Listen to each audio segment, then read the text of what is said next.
Oke, jadi hari ini kita akan memasuki bab baru yang berjudul turunan. Nah, turunan ini merupakan kajian lanjutan dari materi sebelumnya, yaitu limit. Turunan ini memiliki sangat banyak manfaat dan tidak terikat oleh masalah-masalah tertentu seperti cabang matematika yang lainnya. Nah, inilah yang akan kita bahas di awal bab ini. Makanya materi ini diberi judul 2 masalah, 1 tema. Oke, 2 masalah itu apa? Yaitu sebagai berikut. Yang pertama, kemiringan garis singgung.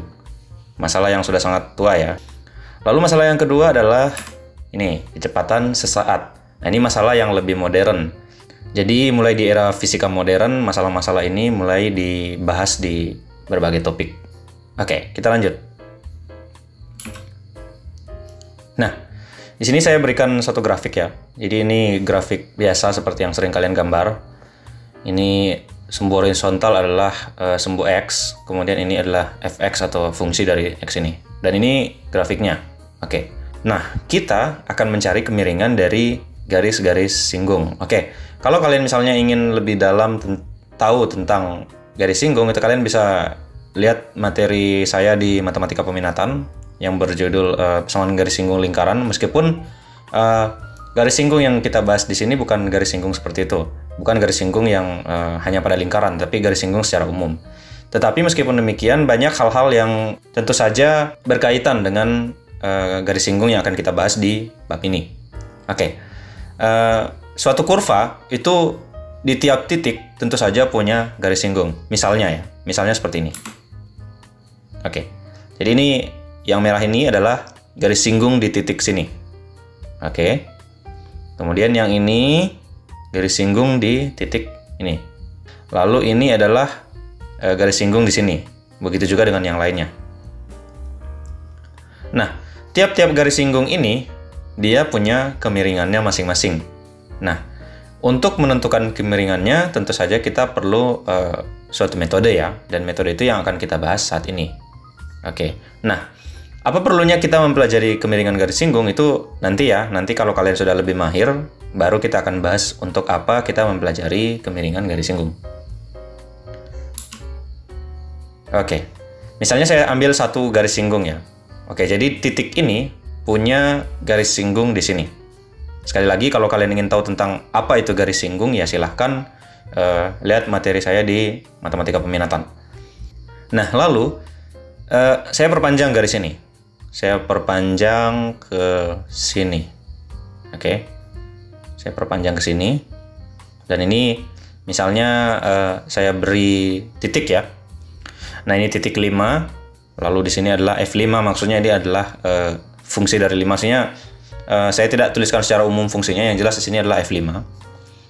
Lalu di sini 3, ini tentu saja F3. Oke. Nah, setelah saya perpanjang, saya akan cari gradiennya atau kemiringannya. Mencari gradien ini sudah pernah dipelajari ketika SMP ya. Kalian bisa lihat-lihat di Google apa itu gradien dan bagaimana cara mencari gradien. Di YouTube juga bisa. Di materi saya tentang garis singgung juga kalian bisa mempelajari gradien. Oke, kita lanjut.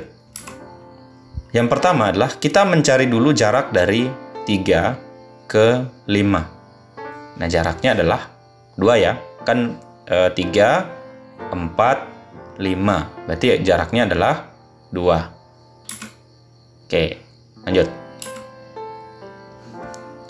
Nah, kemiringan itu dapat diperoleh dengan membagi jarak dari fungsinya, jarak yang ada di sini, jarak antara F5 dan F3 dengan jarak antara 3 dan 5. Gitu ya. Jadi kita bisa membagi jarak antara F5 dan F3 dibagi jarak antara 3 dan 5. Oke. Bagaimana caranya mencari jarak? Jadi seperti ini. Perhatikan ya.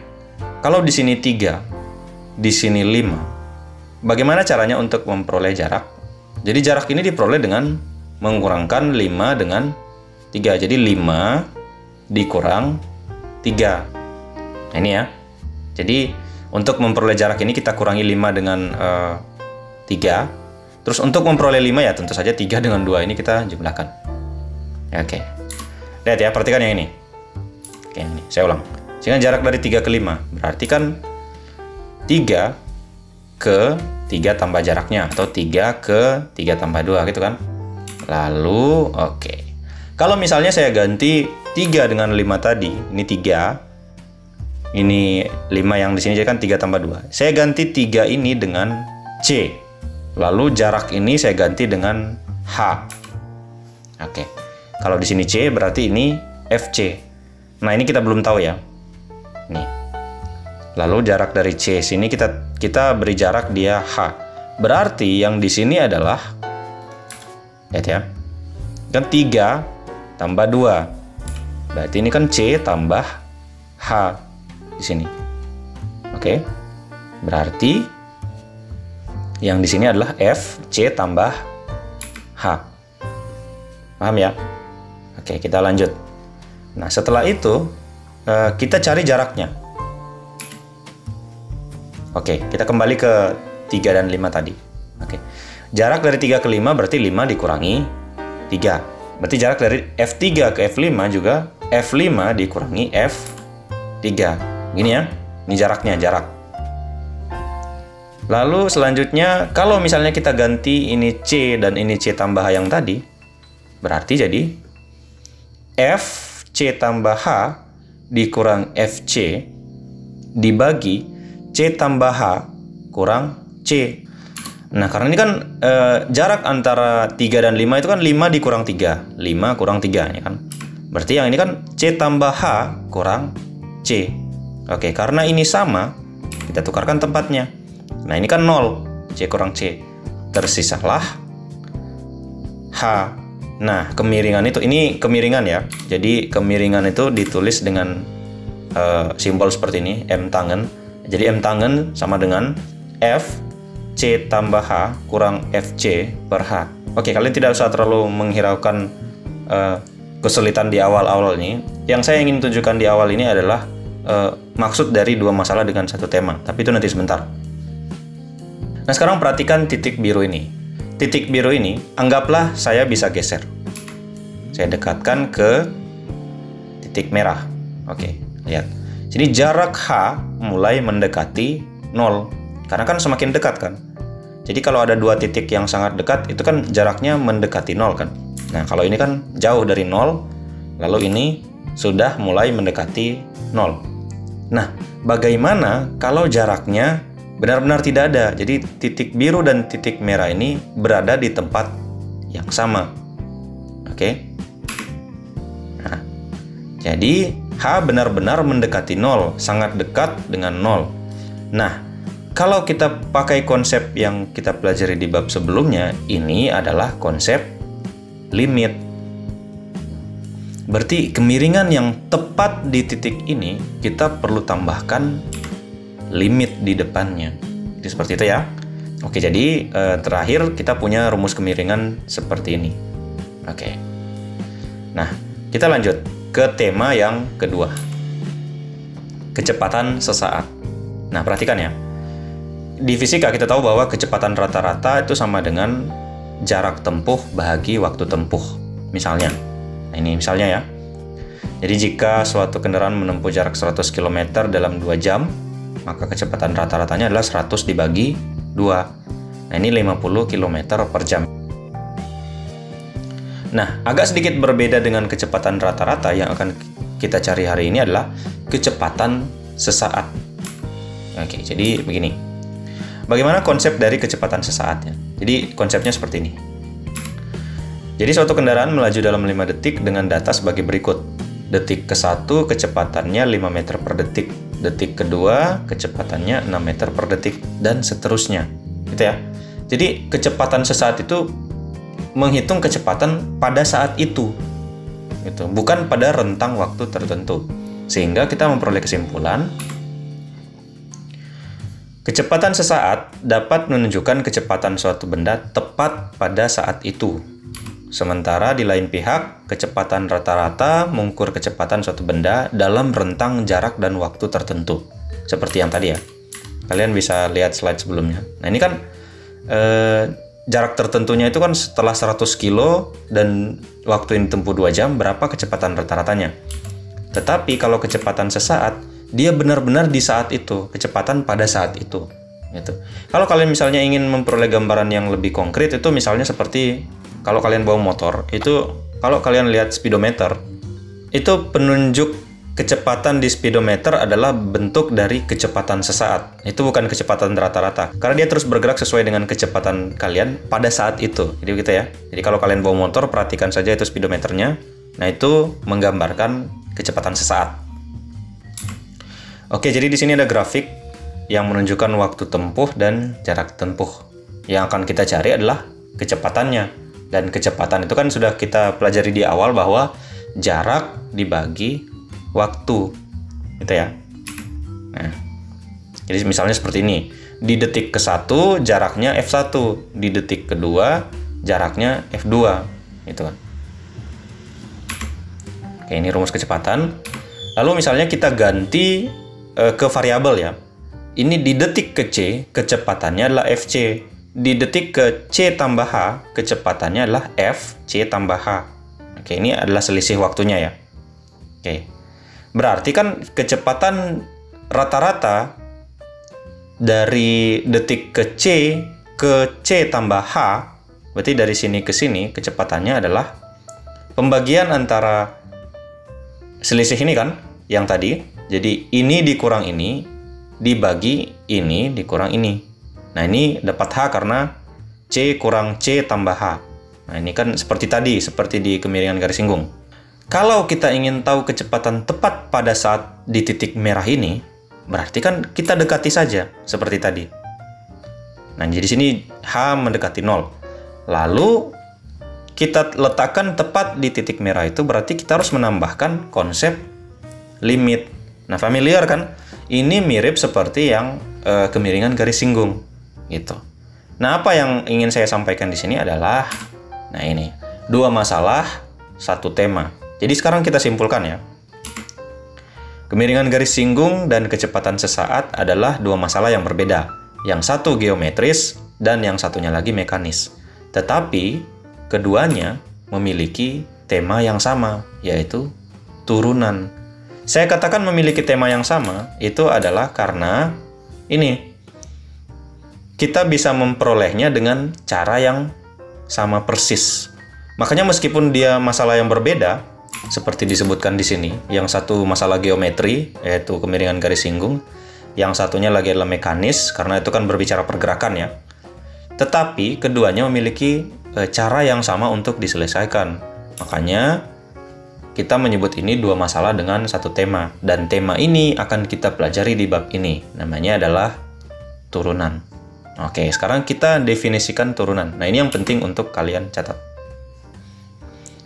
Jadi turunan sebuah fungsi f adalah fungsi lain f aksen, dibaca f aksen ini ya. Ini bacanya f aksen. Yang nilainya pada sebarang bilangan x adalah f aksen x sama dengan limit fx tambah h kurang fx per h dengan h mendekati 0. Jadi jangan lupa cara bacanya ya. Jadi kalian banyak-banyak latihan untuk bisa membacanya. Oh ya, ngomong-ngomong sini tadi C, kemudian saya ganti ke variabel umum saja jadi X, jadi tidak masalah ya. Kalau di sini FC ya, di sini C. Kalau di sini Fx ya, ini X ya sini. Asalkan limit ada dan bukan tak hingga atau minus tak hingga. Jadi ini syarat. Nah, inilah yang akan kita pelajari sepanjang bab ini, yaitu definisi dari turunan ini. Nanti di pertemuan selanjutnya kita akan sederhanakan cara menyelesaikannya. Terutama kita akan membahas tentang limit-limit aljabar. Nanti di kelas 12 baru kalian akan mempelajari limit-limit dan turunan trigonometri. Tapi kalau di kelas 11 kita baru mempelajari bentuk-bentuk aljabar. Oke, jadi ini yang paling penting di materi ini. Jadi untuk apa kita mempelajari turunan? Oke, sama seperti cabang-cabang kalkulus lainnya, turunan adalah suatu konsep yang multifungsi. Karena kegunaannya untuk mengukur kecepatan sesaat, laju perubahan, garis singgung, dan lain-lain. Kita akan mempelajari ini nanti meskipun hanya sebagian kecilnya. Kenapa hanya sebagian kecilnya? Ya, kalau kalian mau mempelajari lebih banyak, ya silakan bisa nanti kalau kuliah bisa masuk jurusan matematika, itu dikupas tuntas pokoknya. Ya, untuk sekarang karena kalian baru untuk mengenal turunan, jadi kita akan pelajari sebagian kecil manfaatnya saja, begitu ya. Oke, kita lanjut. Di sini ada contoh terapan ya. Pertama, garis singgung kurva. Carilah kemiringan garis singgung pada kurva fx sama dengan x kuadrat di titik x sama dengan 2. Oke, kita coba selesaikan. Ini ya, definisi yang tadi ya. Ini M tangen karena garis singgung, jadi M tangen. Kemudian ini, aturannya kalian sudah tahu yang tadi. Lalu, perhatikan ini. Jadi fx itu x kuadrat, kemudian x-nya itu 2. Nah, selalu perhatikan yang ini duluan. Ini kan ada fx. Jadi kita tinggal ganti saja fx ini dengan x kuadrat. Gitu. Ini ya. Jadi kita ganti fx dengan x kuadrat. Nah, masalah timbul di sini. Mungkin kalian agak bingung, tapi sebenarnya ini mudah ya. Saya beri catatan di pojok sini. Lihat. Kalau fx sama dengan x kuadrat, ini kan. Kalau di dalam sini kita ganti dengan ini kan kita ganti. Jadi kita ganti juga x ini. Paham ya? X ini kita ganti x tambah h. X yang ini ya kita ganti juga dengan x tambah h. Makanya fx tambah h itu sama dengan x tambah h kuadrat. Jadi kita ganti saja yang ini. Lalu selanjutnya kita ganti x ini dengan 2. Kan x sama dengan 2. Jadi setiap x yang ada di sini kita ganti dengan 2. Ini kan? Kita ganti 2. Ini kita ganti 2. Nah, ini kita kuadratkan dapat 4. Kemudian yang ini kita operasikan dulu. Ya, caranya kita pisah ya. Kan kuadrat. Jadi yang ini 2 kali. Jadi 2 tambah h kali 2 tambah h begitu ya. Oke, jadi kita kalikan biasa. 2 kali 2 4. 2 kali h 2h. H kali 2 2h. H kali H itu H kuadrat. Ya, 4. Kalikan semua maksudnya. Lalu ini. Lalu selanjutnya kita kelompokkan yang sejenis. Jadi ini sudah sejenis ya. Yang ini 4 kita bawa ke sini karena sama-sama konstan. Lalu kita jumlahkan ya. Jadi 2H dengan 2H ini kan sejenis. Ini juga sejenis. Jadi kita bisa jumlahkan. Oke. Ini 2 tambah 2 kan 4. Jadi 4H. Kemudian di mana 4 kurang 4 ya 0, jadi saya tidak tulis lagi di sini. Dipaham ya? Nah, selanjutnya kita bisa faktorkan. Oke, kenapa bentuknya jadi seperti ini? Karena begini ya, kan H kali 4 itu 4H. H kali H ya H kuadrat. Ini kalau tidak salah sudah saya berikan di bab sebelumnya tentang limit, di bagian awal-awal tentang pemfaktoran ya. Jadi ini juga kalian sudah pelajari sebenarnya di SMP. Jadi pokoknya yang sama kita keluarkan dulu. Kenapa tidak saya keluarkan H kuadrat saja? Karena yang sebelah kiri cuma punya 1H. Jadi ya saya keluarkan 1H saja. Nah, ini kan sama. Karena sama kita bisa bagi dan menyisakan 1. Ini kan seperti di bab sebelumnya. Lalu karena 1 ini identitas, jadi ya kita abaikan saja. Seperti ini kan. Lalu kita ganti H dengan 0 seperti bab sebelumnya juga. 4 tambah 0 ya 4. Berarti kemiringan garis tersebut adalah 4. Jadi kalau kalian sudah mulai memahami aljabar yang sudah kalian pelajari di SMP, terus di bab sebelumnya juga kalian belajar dengan baik ya, materi ini tidak akan sulit. Sebaliknya kalau kalian tidak mempelajari benar-benar dari fondasi ilmunya ya jelas kalian akan kesulitan, begitu kan biasanya. Oke, kita ke contoh selanjutnya. Contoh yang kedua adalah tentang kecepatan sesaat.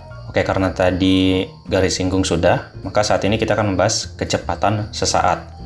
Oke, sebenarnya caranya sama, karena ada 2 masalah yang saya bahas di awal bab ini ya. Saya bikin 2 contoh saja gitu. Hitunglah kecepatan sesaat suatu benda jatuh pada detik kelima bila ketinggian benda jatuh terhadap waktu mengikuti Ft sama dengan 16t kuadrat. Ketinggian dalam satuan meter. Oke, jadi Ft ini maksudnya adalah ketinggian benda, kemudian T-nya adalah waktu, kan begitu kan? Karena ketinggian benda jatuh terhadap waktu. Oke. Dan biasanya T itu menyimbolkan variabel waktu. Dikasih juga tambahan di sini bahwa ketinggiannya menggunakan satuan meter sebentar kalau dapat jawaban. Oke, penyelesaiannya sama ya. Di sini sama. Karena konsep yang akan kita cari di sini adalah kecepatan sesaat, jadi ini bukan M tangen tapi V. V kan di fisika itu variabel kecepatan. V kecil. Kalau V besar kalau tidak salah volume. Ya, saya kurang tahu. Nanti kalian lihat di buku fisika. Oke, selanjutnya kita substitusikan FT tambah H dengan FT. Ya, caranya sama seperti tadi ya. Saya beri catatan di sini. Nanti kalian coba lihat-lihat lalu pelajari. Untuk bagian ini saya tidak jelaskan, karena tadi sudah saya jelaskan. Lalu tidak usah bingung yang tadi menggunakan variabel X, yang ini menggunakan variabel T. Jadi sama saja, hanya beda. Ini T, tadi X. Tapi sebenarnya sama saja. Nah, selanjutnya T ini kita ganti dengan 5. Kenapa kita ganti dengan 5? Karena dimintakan pada saat T sama dengan 5. Atau pada saat detik ke 5. Makanya saya ganti dengan 5. Oke, selanjutnya ini seperti tadi. Kita buat dia jadi 2 seperti ini. Jadi kan karena dia kuadrat, makanya ada 2. Kalau dia pangkat 3 ya 3. Gitu. Lalu setelah itu, nah, ini kita kalikan, 5 kali 5, 25, 5 kali H, 5H, dan seterusnya, seperti tadi ya. Oke, lalu ini 5 kuadrat, 25. Oke, selanjutnya, ini kita bisa jumlahkan dulu. Ini kan 5 tambah 5, 10.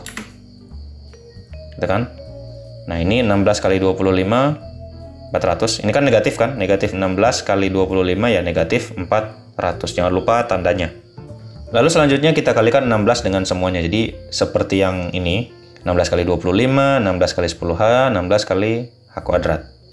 Nah, dapatlah seperti ini. Ini kan 400. Ini kan sama seperti ini kan. Lalu ini 160. Lalu ini 16. Oke, setelah dikalikan ya ini kan sama. Kita kurangi saja. Nih. Dapatlah ini. Lalu kita keluarkan 16H. Ini ya, jadi 16H kali 10 itu 160H. 16H kali H itu 16H kuadrat. Lalu kita bagi H dengan H, kan sama, tersisa. Ini, terakhir kita ganti H dengan 0. Itu, dapatlah 16 kali 10. Dapat 160 meter per second. Berarti ini adalah kecepatan benda pada detik ke-5. Jadi seperti itu. Baik, demikian materi hari ini. Terima kasih telah mengikuti sampai selesai. Memang di awal bab ini kita disajikan dengan sesuatu yang agak sulit. Tetapi di pertemuan selanjutnya ini akan lebih mudah. Karena pada dasarnya di awal bab itu saya berusaha untuk agar kalian memahami dulu secara keseluruhan konsep turunan itu seperti apa. Jadi terima kasih. Selamat belajar dan jangan lupa jaga kesehatan.